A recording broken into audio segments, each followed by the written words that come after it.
It's all for you. Believe in miracles, yes!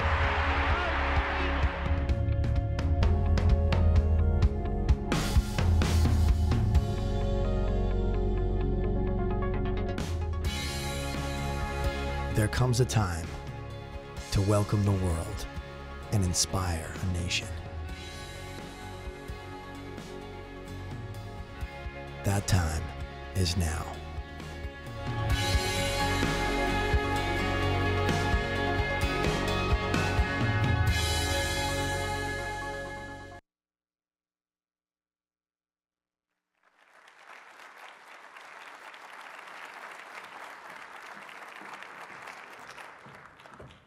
What a crowd. Hello, everyone. Thanks so much for being here, and welcome to tonight's Boston 2024 Citizens Advisory Group meeting. My name is Erin Murphy Rafferty, and I am the Executive Vice President of Boston 2024. I am very excited to see all of you here tonight and very appreciative of your engagement. In the crowd tonight are seemingly hundreds of people who have signed up to be part of the Boston 2024 Citizens Advisory Group. You are a fantastic representation of this city, a myriad of backgrounds, ages, professions, and ideas. Some of you are wildly excited about the prospect of the Olympic and Paralympic Games coming to Boston in 2024. Some of you have serious concerns, and some of you just simply want to know more. One thing we all have in common: we care about this great city, and we want to be part of making its future even greater. You are here tonight because we want to hear your input, your ideas, your questions, and your concerns as Boston 2024 develops our bid and shapes our plan over the next 2.5 years. I want to thank all of you for being here. I want to say hello to those watching on live stream, and also acknowledge some special people in the crowd. I believe we have several Olympians and Paralympians in the crowd. If you wouldn't mind standing up and please be acknowledged.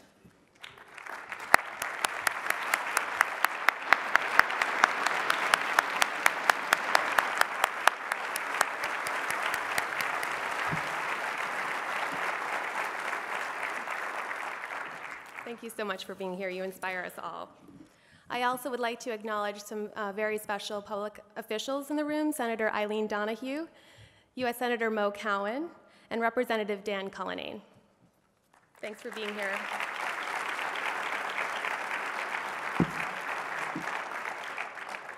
As I said, tonight we very much want to hear from you. You each have 2 cards at your chairs. The white one is for questions. The blue one is to tell us how you would like to get involved. Please fill out those if you choose and hand them to our staff and volunteers. Just give them a wave. They will be walking around and collecting them throughout the evening.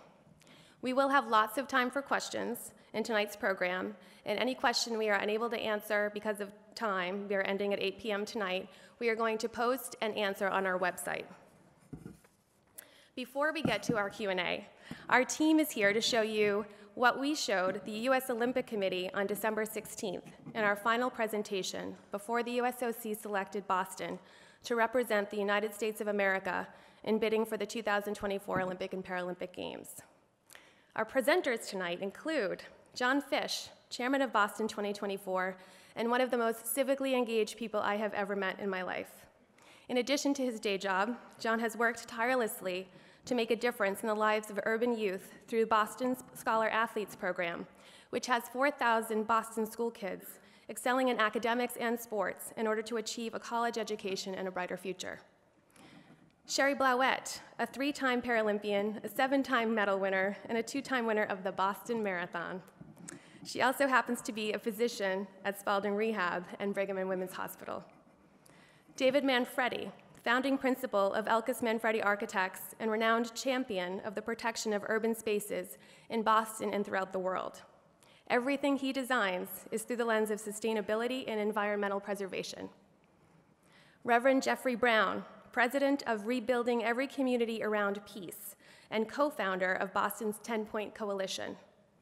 Reverend Brown is a nationally recognized leader in gang, youth, and urban violence and community coalition building. Ruben Senka, track and field Olympian athlete who competed in London representing Cape Verde and currently training for Rio in 2016. Ruben came to Boston when he was 12, is a product of the Boston Public Schools, and has made Boston his home ever since. And Dan O'Connell, president of Boston 2024. Dan's track record in economic development and job creation is outstanding, both as Secretary of Housing Economic Development for Massachusetts and the CEO of the Massachusetts Competitiveness Partnership. Without further ado, I would like to welcome to the stage the chairman of Boston 2024, John Fish.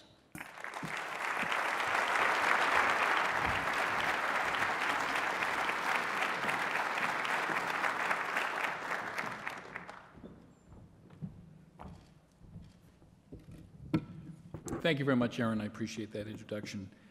I just want to begin by thanking everybody for being here this evening. It means a great deal to us. It's important we have this very, very constructive conversation going forward, and we're here to listen to your concerns.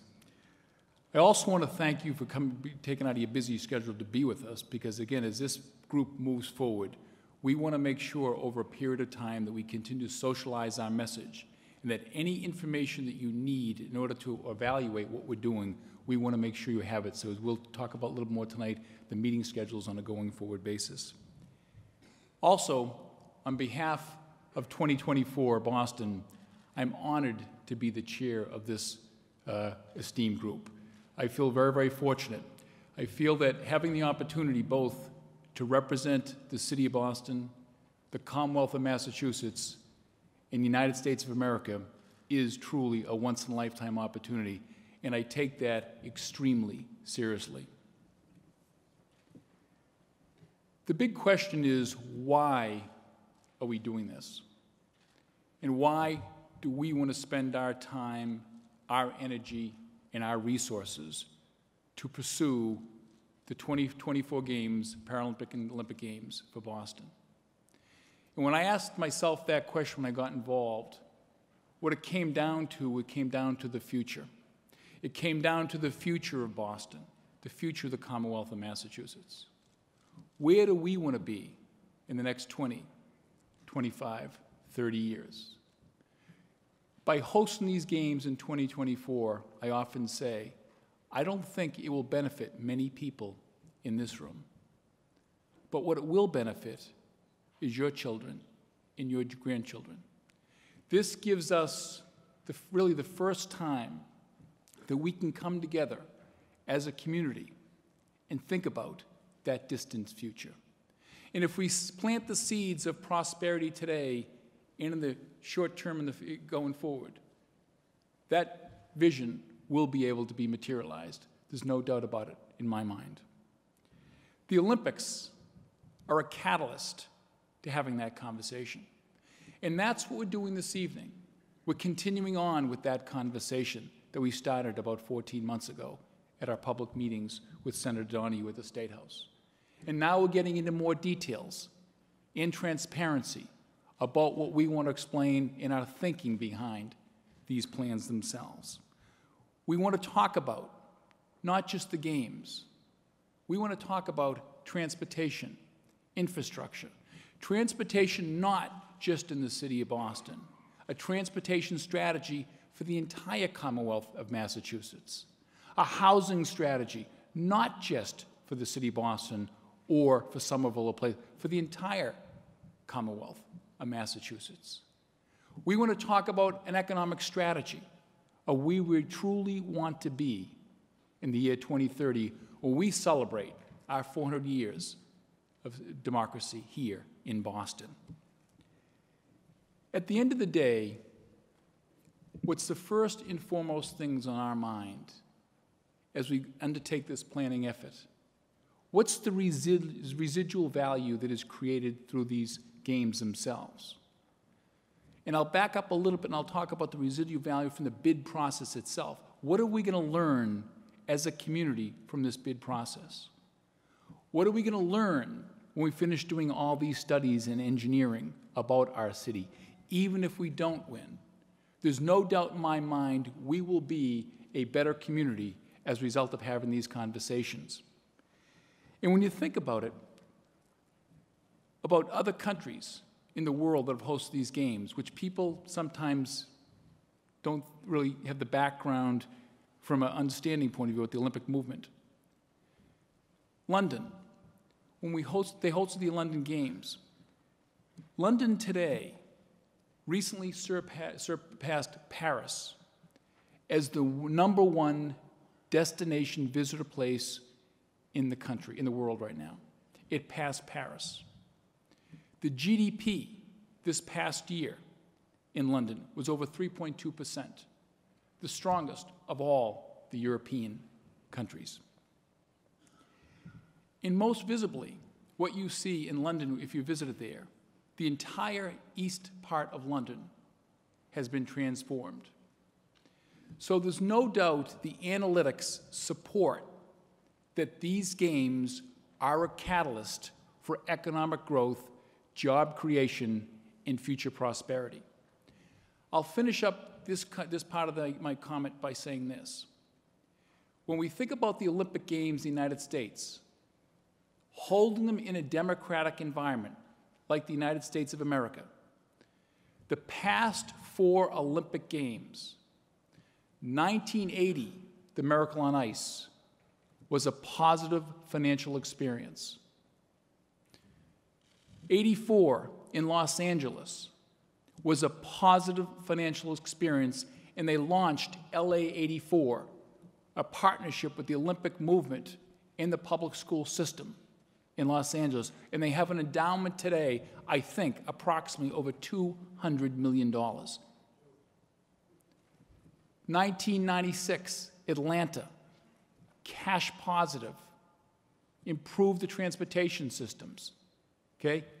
They improved the dormitory situation for Georgia Tech, and there's other economic benefits that came from those games. Then you move on to Salt Lake. Salt Lake is the 3rd most recognizable ski area in America today. The transportation system, the airport itself. Salt Lake, they were positive games. Put simply, the opportunity to host these games with a strong sense of rigor and discipline on the fundamentals can and has made all the difference in the world on the outcome. We commit to you as 2024 that we will do everything we possibly can to approach this with intense discipline and rigor to ensure the vitality and prosperity of the Commonwealth of Massachusetts and the City of Boston. The meeting goals this evening. We are hoping we can provide you with as much detail about our proof of concept. That's what the architect's going to talk about, a proof of concept, the preliminary planning we've done to date. We'd like to answer questions, and we'd like to share with you our vision of how the Olympics fit into 2030, how the Olympics, the program itself, can prove to be a catalyst to allow us to realize that vision of 2030. I'd like to stop there and end with a video for your review. And again, thank you very much on behalf of 2024.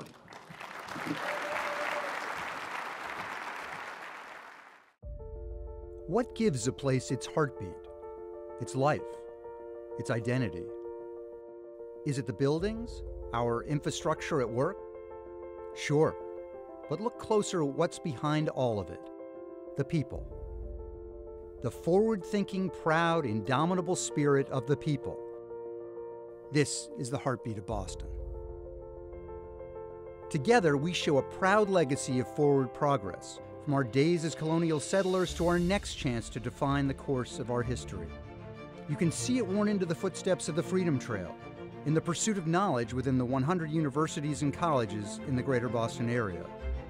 Through the cradle of innovation that makes the Commonwealth an international hub for research, technology, and medical advancements. In our thoughtful infrastructure, among the top 5 most walkable, bike-friendly, and transit-friendly cities in America. A top 10 green city and the most energy-efficient city in the U.S. In the power of sports to unite us and carry our hopes and dreams for a better tomorrow. It's the pride we hold for our teams and institutions, bringing banners to our rafters, parades through our streets, and showcasing the resilience and determination of Massachusetts on a global stage. It's the recognition that athletics are a catalyst for our educational and economic prosperity, and that youth sports can shape our next generation of leaders and innovators. In building the legacy of our city and the Olympic movement through the 2024 Olympic and Paralympic Games, our focus is on innovation, applying groundbreaking new ideas and approaches to achieve the Commonwealth's vision. To create a sustainable model for hosting the Olympic and Paralympic Games that can become the blueprint for future host cities. We're here to put our history, technology, academics, infrastructure, and of course, our people to work in defining the next chapter of the Olympic movement. Together.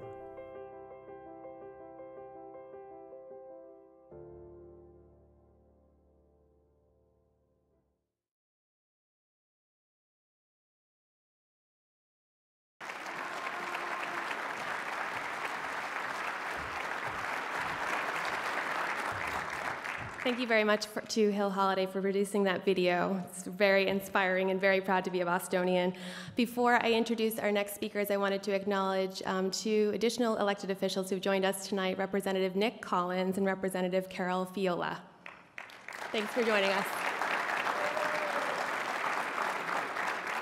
And now I'd like to welcome to the stage our Chief Architect and Planner, David Manfredi, and three-time Paralympian, Sherry Blauett.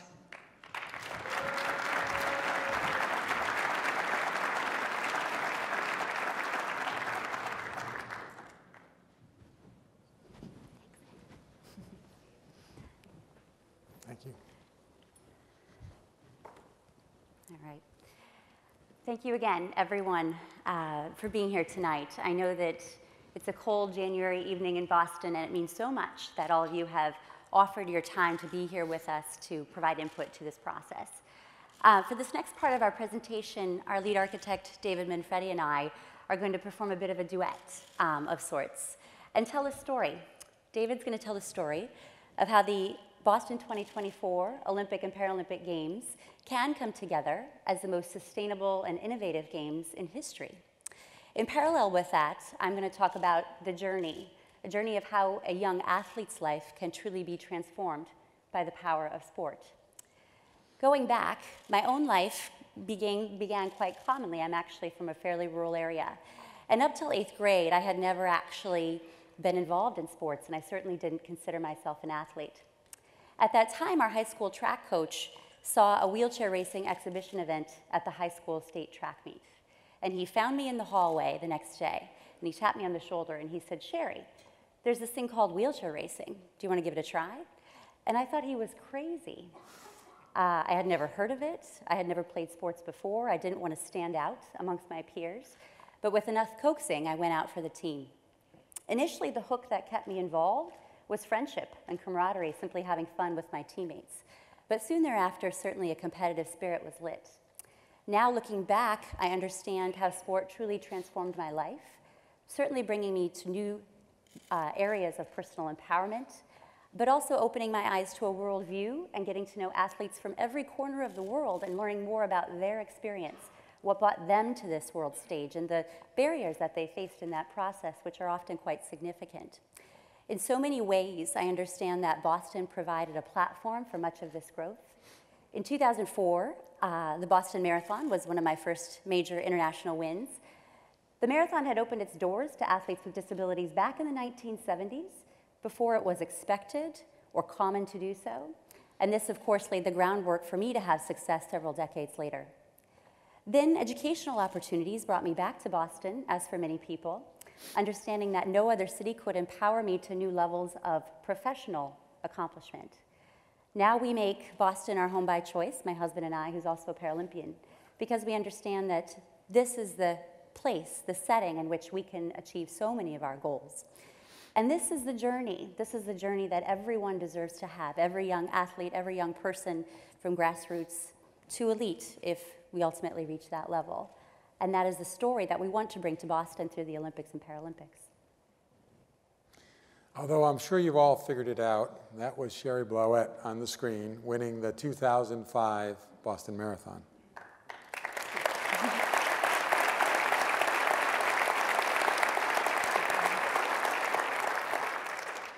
Good evening. Our overall games concept is really shaped by three very simple principles. And always keep in mind that everything we show tonight is really just proof of concept. And we know there will be much change in this plan. But the principles, I think, are important. Number one, plan the games concept in alignment with a shared vision for the future of the city of Boston. Number two, partner with our great universities. The Olympics are about sports, youth, and education. We have great universities. They are our partners, and they will be an important part of the legacy of the Games, both for the city of Boston as well as for the athletes themselves. And finally, provide an extraordinary experience for everyone, for the athletes, for the residents of the city of Boston, and all of the people that will come to visit us here. Our planning has very much been informed by the input and our ability to collaborate with our Bostonian Olympians and Paralympians like Sherry Blowett. We've also had the advantage of working with the planners and the planning team from the London Games, and their expertise has really been invaluable. But most importantly, it is the shared vision for the future of the city that will really inform our plans going forward. There's Sherry again. In the flesh. Boston is the right-sized city for the Olympics. Boston is a beautiful city, and sometimes we forget that. But Boston is a beautiful city. It's a historic city, and it's a walkable city with 47 miles of publicly accessible waterfront and one of the cleanest urban harbors in the world. A network of green space, celebrated green space, created by people like Frederick Law Olmsted, and our most recent green space, the Rose Kennedy Greenway. We're a great host city. We host 22 million visitors every year to the city of Boston. And we are a hub of innovation and education with 250,000 students in Boston in 90 colleges and universities, 550,000 college students in the Commonwealth with over 250 colleges and universities. And the future of the city is both in the heart of the city and in the neighborhoods. And the legacy of infrastructure and infrastructure improvements will shape the city for generations to come. We propose two major clusters. We call them the waterfront cluster and the university cluster. And again, this is proof of concept and a reflection of our underlying principles. What the plan shows that's on the wall is 28 of 33 venues, competition and non-competition venues, within a 10-kilometer radius. 10 kilometers being approximately 6.2 miles. We believe the Boston Games will be the most walkable games in the modern era. Let me explain what we mean by that and how we can make that claim. We did a comparison, we did a survey of all of the summer games since 1980 in Moscow to 2020 in Tokyo. And we compared our very conceptual plan with all of those games plans. And we compared them with two metrics. Number one, how many venues within that 10-kilometer radius? And you see on the screen, in Boston, the current plan, it would be 28 venues. You see our closest competition is 26 in Tokyo, very close.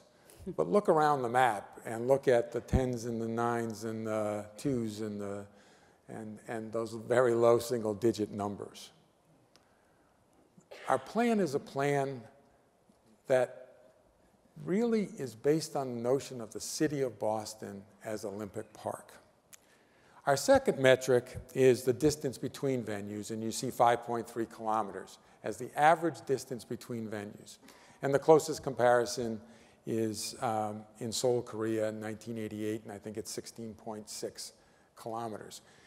But look at all of those other dimensions, and some of them, at some very good games and successful games, are significantly higher. Well, what it all means is that the plan is a plan for a walkable games, a transit-oriented games. And even more than that, it's a plan that is planned into the existing infrastructure of the city and the future infrastructure of the city.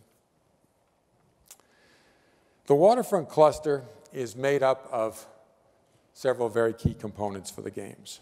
The Village at UMass Boston, the International Press Center right adjacent to the Boston Convention and Exhibition Center where we are tonight, the BCEC itself, which will host 6 events, 6 venues, as did the XL Center in London in 2012. The main stadium, at what we're calling Midtown and what many of you know as Waddett Circle, you may also know it as the Boston Tow Lot, if you've ever been there for that happy occasion. And the last piece of the waterfront cluster is sailing in Boston Harbor. Now, it's well known to everyone attending the games that this ease of transport and ease of movement is simply critical for success. Certainly from the standpoint of athletes, being able to efficiently get to the venues and back and forth from the Village is critical for having the best performance of one's life. But also for spectators, volunteers, organizers, and security, being able to efficiently move from venue to venue creates an enjoyable, safe, efficient experience that really means a lot and enables everyone to really focus on what we're there for, and that is this international celebration of the power of sport. We have planned the Athletes' Village on the waterfront on the new expanded UMass Boston campus. It gives us the ability to put an Athletes' Village on a college campus, on the water, with practice fields adjacent at Boston College High and on the campus, on the main campus of UMass Boston. It's a complete village. What we mean by that is it's designed for athletes, it's designed for practice, it's designed for the optimal performance by all of those athletes. But also there is significant legacy here. There's a real fit. UMass Boston, as most people know, has embarked on a plan to become a residential university, to build student housing on and adjacent to their campus. And so there's a real fit with the future. UMass Boston will build housing. The 2024 games will build additional housing. That housing may be converted to student housing, it may be converted to market rate housing, but we think a significant component of it, in fact, after the games, what is not student housing, is relocatable, rebuildable in smaller increments in different parts of the city as workforce housing. And so the impact, the legacy impact, is not only on this one site, but in fact is on several locations around the city. Now, it's important, tonight, again, we're talking about the journey for everyone who attends the games. So for athletes, our village at UMass Boston will really enable them to experience an ample waterfront, ample green space, enabling them to kind of become meditative, really focus and introspective about the upcoming competition that is going out onto the world stage in only a few days' time. For spectators in the community, however, the games are also a journey. Again, I'm talking about this cultural celebration of sport, reminding us all the joy that comes with knowing that we fought the fight in whatever area it is of our life and achieved something against all odds and expectations. The athletes show us that, but that's something that I think we all can take with us and something that we've all experienced at some point. Additionally, a central international plaza offers the opportunity to celebrate the international power of sport. This is a mixed zone where athletes can meet with their friends, family, the people who have accompanied them and supported them for the entirety of their lives preparing for this moment, but also a place where visitors can come to experience the manner in which sport provides a common language for transforming societies and really uniting us all in these common values of Olympism, which are friendship, excellence, and respect. This is where it can all really come together. The Olympic Stadium has been proposed at what we're calling Midtown. We think Midtown is an ideal site for very simple reasons. It's accessibility. Access to Red Line stations at Andrews, at Broadway, and slightly greater than a mile to South Station. The opportunity, not only for the games, but for the legacy of the games, to build into the existing infrastructure of the city. We think Midtown is, in fact, more than ideal. We think it's a perfect site, connected to the waterfront, connected to the Greenway, connected to our harbor, and as I said, connected to South Station by a new street, actually a reclaimed street, the old Dorchester Avenue, reclaimed as a connection from Congress Street all the way south into Andrews Square, creating the platform for future development that will connect two historic neighborhoods, South Boston and the South End, with the kind of mixed-use, residential, retail, maybe even office that represents the kind of transit village that the mayor talks about, where we add housing in the city, and add housing in the city where, in fact, it is connected to our existing infrastructure and our existing amenities. Olympic Boulevard, Dorchester Avenue for 16 days, actually 30 days for the Olympic Games and the Paralympic Games, might be called Olympic Boulevard. And along Fort Point Channel, the walkway that connects South Station to the stadium, which you see in the background, but also the channel itself, with hospitality barges on the channel, a kind of center of energy.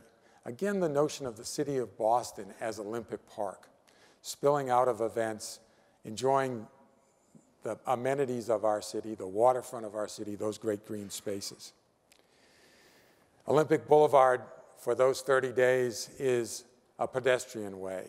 It's a connector in the city. It's a place of celebration.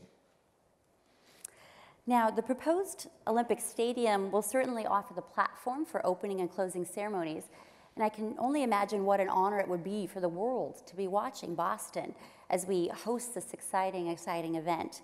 Additionally, the Olympic Stadium is where track and field is held and some sporting events, meaning that it really offers the canvas for which athletes can really show the world what they worked so hard to achieve. But it is also the place, the venues, the stadium and the others as well, where young athletes see these performances and once again learn their dreams, learn about what's possible for the future. In so many ways, our venues are sort of the center of energy of these games. The second anchor is what we've called the University Cluster. And it's located on the Charles River on land that you almost don't even know it's there. It is those decommissioned CSX tracks. And with the decommissioning of the tracks and the reconfiguration of the Mass Pike, it's almost found land. And again, it's found land in a place in the city that is an ideal place to work into the existing and the future infrastructure of the city. It is that intersection of Harvard University, Boston University, and MIT. It creates the possibility for those universities to make connection. And in the year 2024, it creates a real cluster of events on some of the greatest campuses in America, if not in the world. And so, on Harvard's Alston Landing might be the Aquatic Center, as well as water polo as temporary venues. Harvard Stadium for field hockey, tennis on Harvard's playing fields, and fencing in the existing Harvard track pavilion. At BU, a Gaines Arena for badminton and handball. And by the way, BU and Northeastern also offer us excellent opportunities for Media Village. Beyond the Athletes Village, there's requirement for media. And that excellent housing that those two universities have built over the last 10 years provides the perfect setting for Media Village.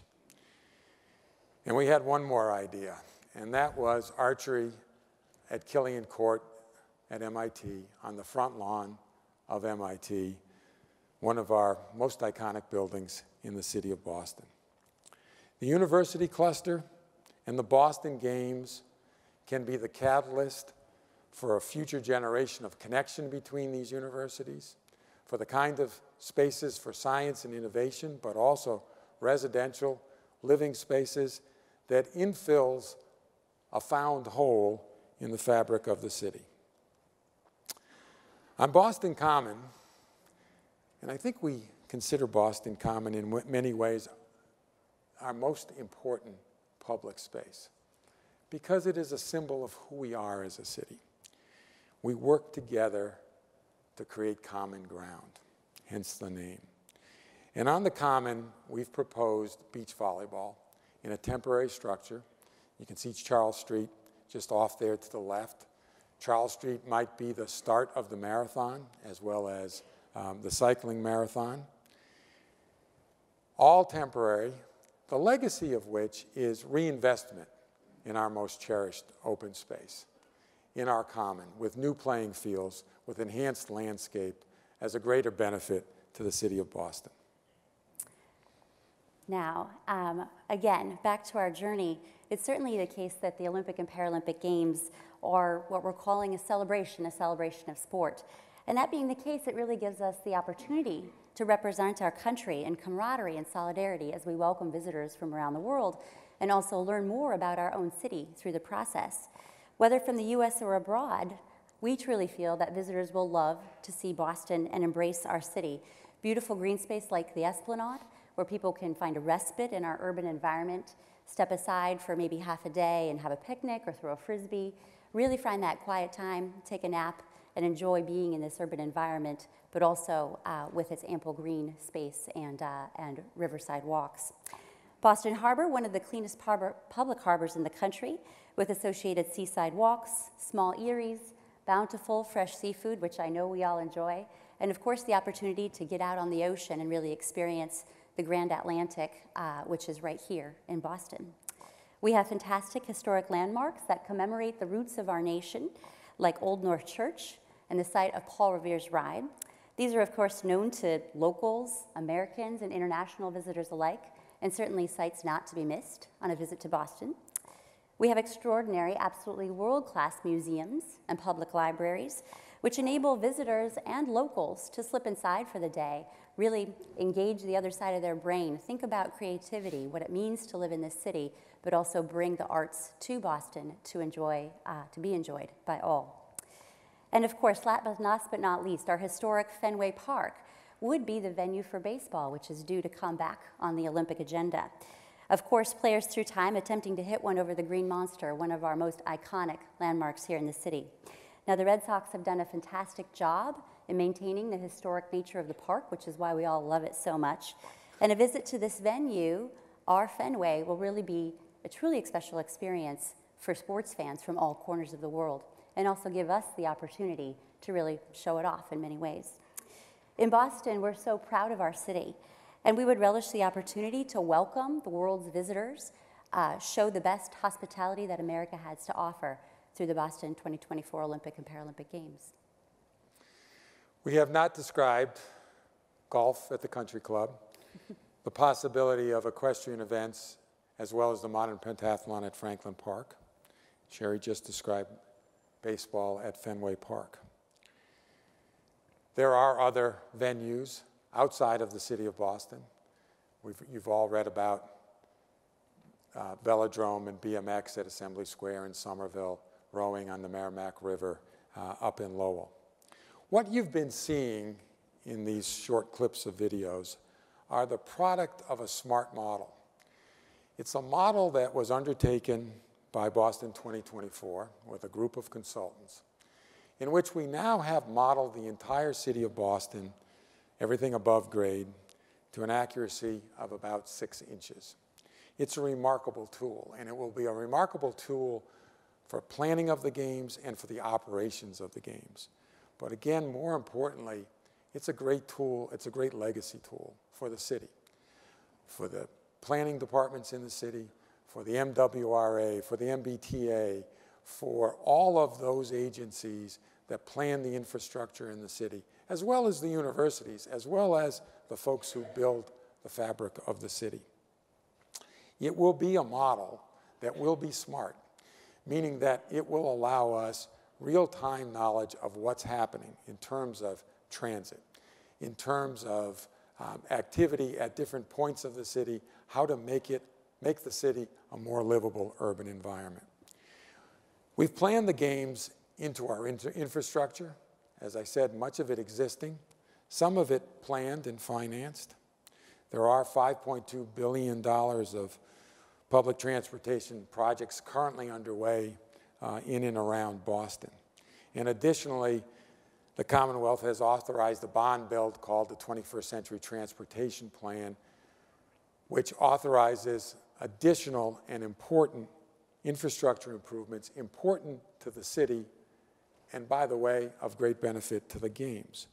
26 of those 33 competition and non-competition venues would be within a 10-minute walk of an MBTA station or a commuter rail station, 2 kilometers, 10-minute walk. When we talk about the walkable games and the transit-oriented games, that's what we mean. Accommodations are a big part of planning for the games. We have, within 50 kilometers of the heart of the city, and you can see everything now, we talk only in terms of kilometers, 52,000 guest rooms across a whole range of price points and different types of accommodations. That includes the 5,000 guest rooms that are currently in the pipeline, already under construction or soon to begin construction, many of them largely around this site, around the convention center. In my career, I've had the good fortune to work on some great planning projects. Thinking about the Olympics is different.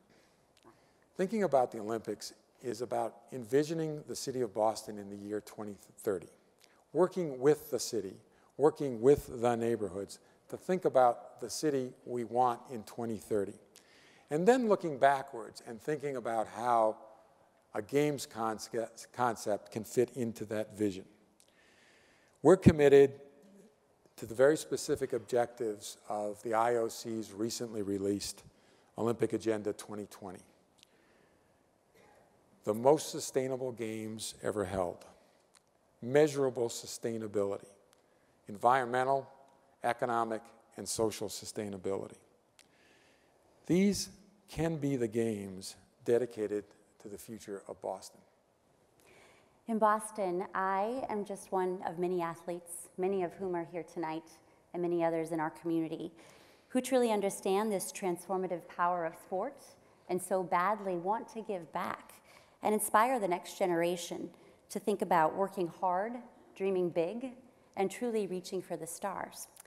We are ready to engage with you, everyone, to make this dream a reality and to empower our communities through sport and to think about that next generation. Thank you very much. Thank you.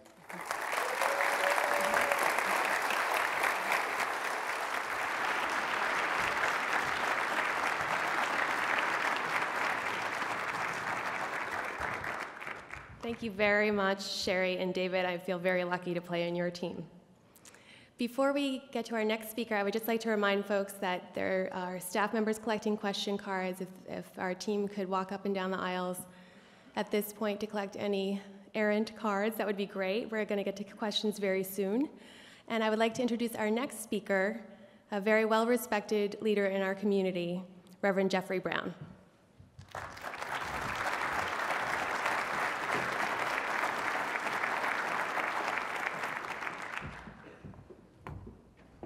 Thank you, Aaron.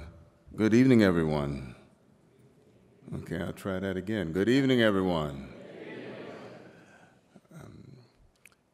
As a Baptist preacher, they've only given me 5 minutes to speak. It takes me 15 minutes just to clear my throat. Did somebody say amen? It's all right. I'm here to lend my support and to wholeheartedly stand behind and with this Boston 2024 team. And my road into being convinced about this goes beyond the wonderful presentation that was given to you this evening. As a person who has worked in the inner cities, in particular Roxbury, Mattapan, Dorchester, parts of the South End, working on the issue of public safety and reducing youth violence in our city.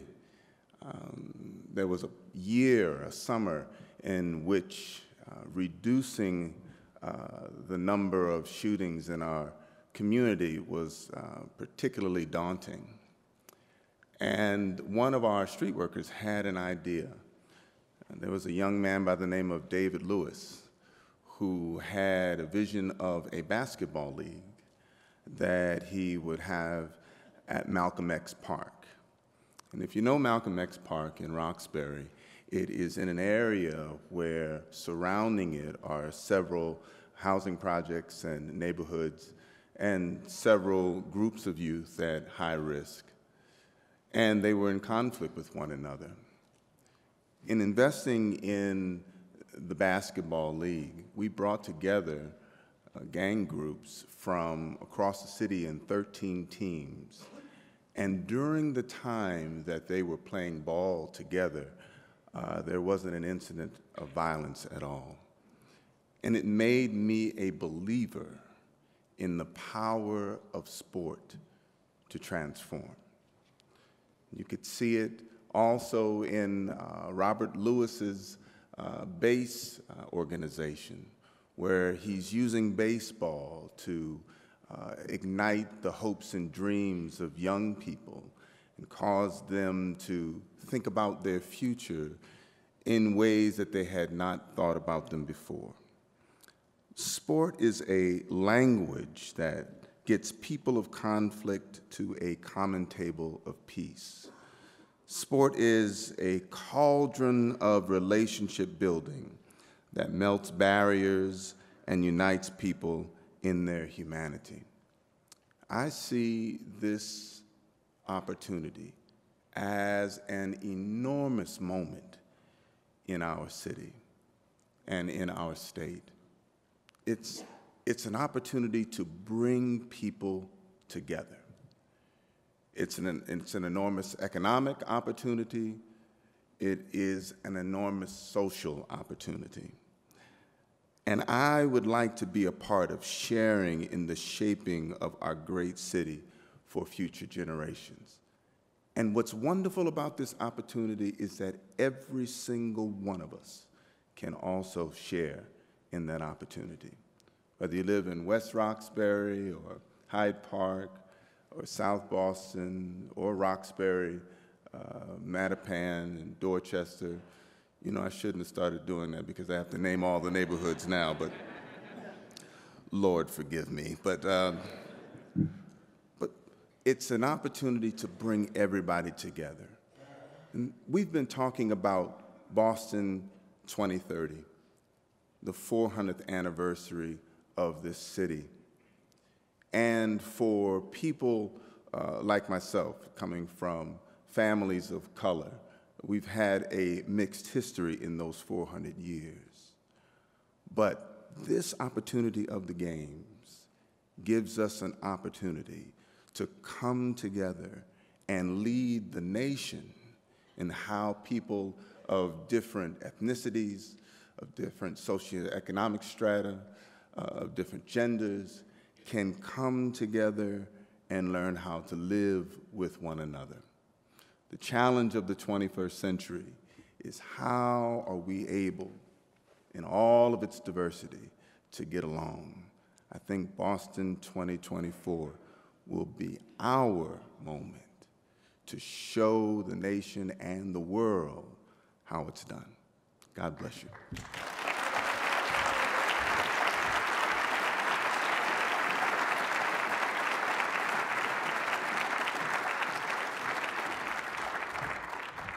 Thank you very much, Reverend Brown.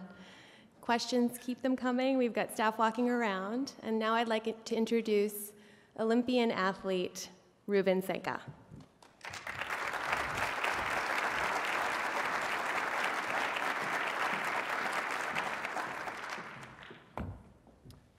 Thank you, Erin. Good evening, everyone. What I would like to do today is to share a little bit of my story with you today. As you know, Boston is an immigrant city. I came to the US in 1999 with my parents to look for what we call the American dream. My American dream was to get a good education, to do sports, which I like doing, and to have great health care. For me, one of the ways that I found that I would be able to pursue my dream, education and health, was through doing sports. So I ran. I ran in middle school at the Dearborn Middle School, part of the Boston Public. I ran at the John D. O'Brien High School here in Roxbury. And while I was in high school, I had a dream that maybe one day I'd be able to compete at a high level. But it was very intimidating at the time. I was a volunteer at the Boston Marathon, holding the 2-mile sign for the professionals. And I said, I could never do this. This is really, really hard. But then when I went back to school here at the Boston Public Schools, my coaches, they made me believe in myself. And part of that was it was that American dream, that if you train hard and you believe in yourself, you're able to achieve your dreams. And while I was here in high school, I trained very hard through the streets of Dorchester, Blue Hill Ave, Columbia Road, in the snow, in the heat, in the rain, going through, doing loops around Jamaica Pond, running through the Charles River. And I have a belief that sports can really, really inspire you. And in 2012, I ran at the London Olympic Games. And part of my belief in that sports can inspire you is that it brings you to places that you've never been. I've been very lucky to having met wonderful people, especially at the London Olympics. And one thing that I learned from them is every single one of them, they all have a strong belief in themselves, and they all have very interesting stories. Whether their struggles, you get to really learn about them. And I think bringing the Olympics to Boston would be the best thing for our city, for the kids in Jamaica Pond, near Jamaica Pond, in Hyde Park, Dorchester, Mattapan, all parts of Boston. We need to inspire them, because that's what got me inspired, was to actually see it in person, seeing the Boston Marathon when I was holding the 2-mile sign. And I think this is a great opportunity for our city, and I want to thank all of you for being part of it. Thank you.